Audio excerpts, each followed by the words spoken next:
ರಕ್ತವನ್ನು ಕುಡಿಯುವ ಶಿವಶಂಕರ.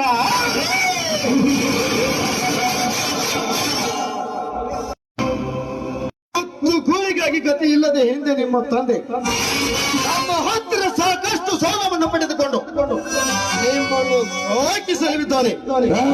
ಹೀಗಿರುವಾಗ ನಮ್ಮ ಅಂಚಲವನ್ನು ತಿಂದು ನಮಗೆ ಗುರಿ ಎಂದು ಗುರಾಯಿಸಲು ಬಂದರೆ ಈ ನನ್ನ ಗಂಡಿನ ಗರ್ಜನೆಯನ್ನು ಕೇಳಿಸಬೇಕಾಗುತ್ತದೆ ಮಗಳೇ.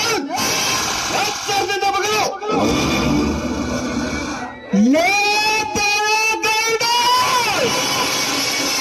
ನೀನು ಗಂಡ ತೋರಿಸಿದರೆ ಈ ಶಂಕರ ಗಂಡದ ಗುಂಡಿಗೆ ಗಡ ಗಡ ಎಂದು ನಡುಗುತ್ತದೆ ಅಂತ ತಿಳಿದುಕೊಂಡಿದ್ಯಾ?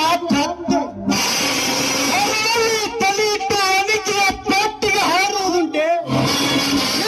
ಗಂಡಿನ ಗರ್ಜನೆ ಕೇಳ ಮುಂಚೆ ಈ ಪುಡೇರಿ ಪರಶುರಾಮ ಒಂದಾಗಿ ನಿನ್ನ ರುಂಡಕ್ಕೆ ಕಚ್ಚಿ ಇಟ್ಟರೆ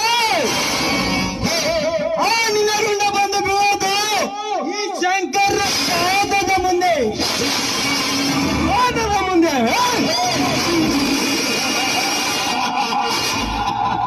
ಲೇ ಶಂಕರ, ಒಂದು ಸಾರಿ ಒತ್ತಿನೆಂದರೆ ಮಗನೇ 9 ಸುತ್ತು ತಿರುಗಿ ಬೀಳುವ ಮಗನೇ.